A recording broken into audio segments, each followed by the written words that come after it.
But this is a great card to start off your reading. And the way I'm doing the reading, this spread this time, is this is your environment. This is the changes that are going on, and this is the outcome. Okay. Well, the next card is another major arcana card.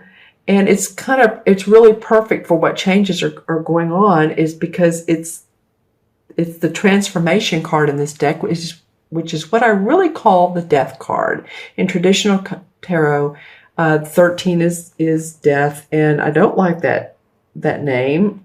I like transformation better because it almost always indicates change in moving into the light, finding new meaning in life, a turning point in life, optimism, removal of obstructions, and creating positive changes.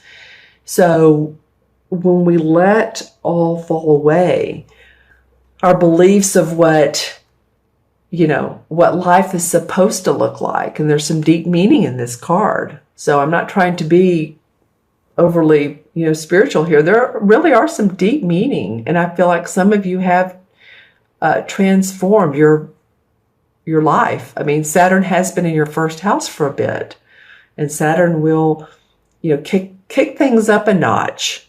Saturn will definitely make you look yourself in the mirror, and it is the slave driver, of course, makes people work harder, but at the end of the road, you'll know why you're working harder. And usually during that path, there's change and there's transformation and there's understanding. So I feel like that's the changes that are going on. It's actually a perfect card for that particular location in the spread. The third card in the spread is the same as the two of wands. So I feel like, this is called the waiting game, this card. As you can see, the roots have grown down into almost the earth, as you would say, in this hourglass. And there's starting to be some blossoming. And he's walking this path. I'm going to get my selenite wand out. Don't you love it? I love to use selenite. Feels right. So he's walking this path around what this feels like the goal is, the accomplishment. And he's waiting for things to transpire. He's already set it in motion, as you can see. So this is like setting forth a new venture and seeing what the outcome is. And I'm smiling while I'm saying that because there's fun in the adventure. There's fun in the waiting game. If your intentions are that you're going to, I don't know why this is coming up, but you never know why you want to get into horse racing, and you want to purchase, a horse and see how that goes, or you're getting into a new business and you're having fun, you're happy with it, and you're putting it out to the world. It could be that, or services that you do. You could be an accountant or not. I don't feel that for a lot of you Sagittarians. Maybe it's just because we've just gone through the tax season here in the good old US of A. But this is about you yourself putting your individual talents out in the world. You may have already been doing this, but you're stepping up your game plan. You've gone through some changes, and through these changes have come new ways of working, and you're ready and excited to see what comes out of it. All right. Okay. All right. I'm going to pull one of the chakra cards. And there's 7. As you know, from the base chakra to the sacral, which is our abdomen area, to the solar, which is our stomach area. And I'm shuffling as I'm talking. The 4th card, oops, that one's upside down. The 4th is our throat, our heart. The 5th, our throat. 6th, the 3rd eye. And the 7th is spiritual wisdom. So let's see what chakra can be important in your life. Either be balanced, the need to be balanced, or just important for this time period. This one wants to come out. Well, the throat chakra. Okay.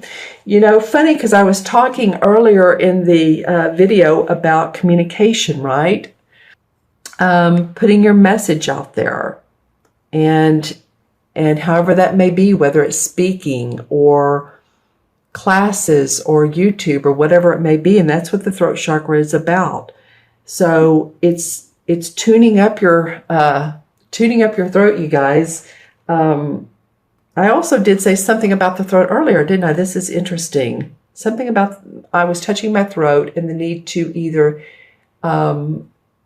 you're getting over an illness and or amping up your communications. That's too funny.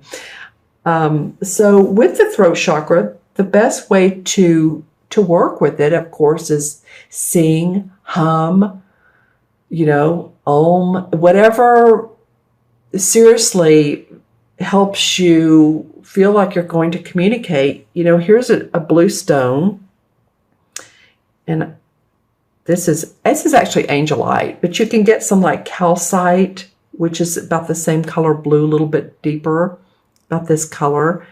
And I tell you, I was giving a presentation for a class several years ago, and driving on the way to the meeting, to the class, I was holding blue calcite in my hand because I wanted to feel like I was going to speak concisely, and it was going to be entertaining and yet informative. And I feel like it went off really well. So I'm just saying that, you guys, if you want to increase your throat chakra, a blue stone like a calcite, hum, that's free, do those types of things. All right. That's a fun reading. Thank you for, thank you, Sagittarians. Okay. I'm going to add up the cards and connect them with the major arcana cards as well as numerology. 21 and 13 is 34, 35, 36.